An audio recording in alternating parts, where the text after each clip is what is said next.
বন্ধুরা, তোমরা কেমন আছো? আশা করি খুব ভালো আছো। কাকুলি রান্নাঘরে তোমাদের সবাইকে স্বাগত। একটা রেসিপি নিয়েছি, চলো যাওয়া যাক, দেখতে থাকো। শুধু মোরলা মাছ, এগুলো বানাতে হবে না। এগুলো দিয়ে, এই যে আলু দিয়ে পেঁয়াজ দিয়ে একটু চচ্চড়ি করবো। চলো রেসিপিটা দেখে নাও। এই যে কড়াইতে তেল ছিল, আবার একটু তেল দেব।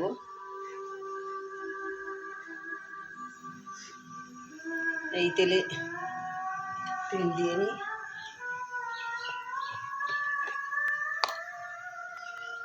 আর একটু তেল দিয়ে নিই। তেলটা গরম হতে দিলাম। তেতে গেছে, এখন মাছগুলো অল্প অল্প করে ছেড়ে দেবো।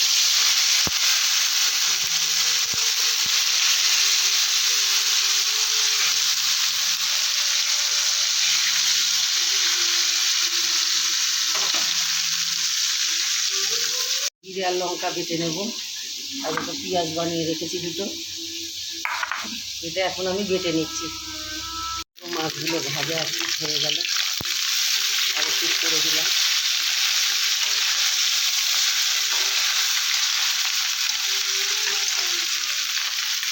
খুব কড়া ভাজবো না, এখন তুলে নেব। জিরে দিয়ে দিলাম, কিছুটা পেঁয়াজ দিয়ে দিলাম।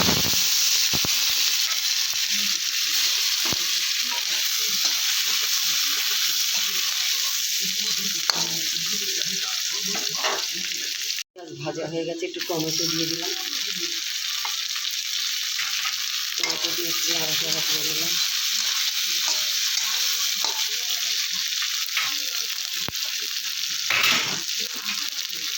আলুগুলো ছেড়ে দিলাম।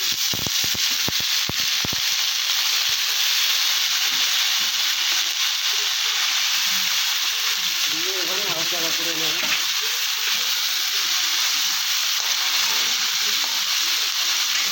আর কিছুটা পেঁয়াজ রেখেছিলাম, দিয়ে দিলাম।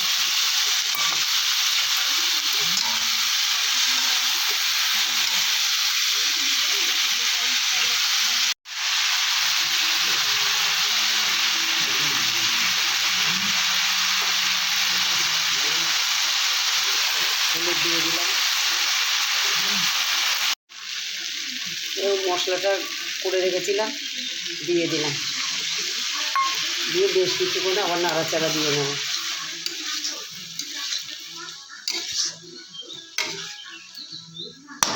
আর মাছে লবণ দিয়েছি একটু বেশি করে, তাই লবণটা একটু দিলাম না, পরে দেখে দেব। এটা কষে নিক।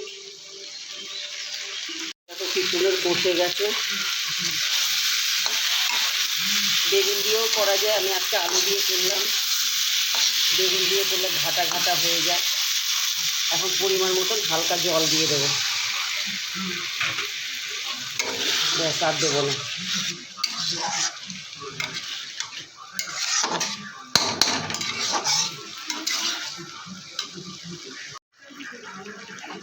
পুরো সেট কাঁচা লঙ্কা দিয়েই করেছি, তোমরা চাইলে শুকনো লঙ্কা দিয়েও করতে পারো।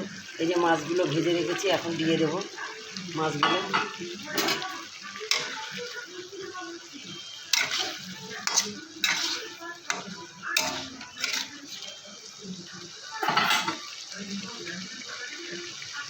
হয়ে গেছে, এখন একটু ধনে পাতা দিয়ে দেবো।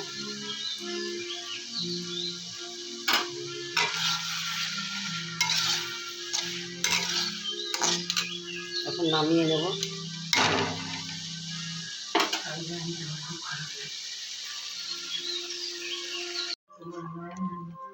হয়ে গেছে কমপ্লিট, এখন নামিয়ে নেব।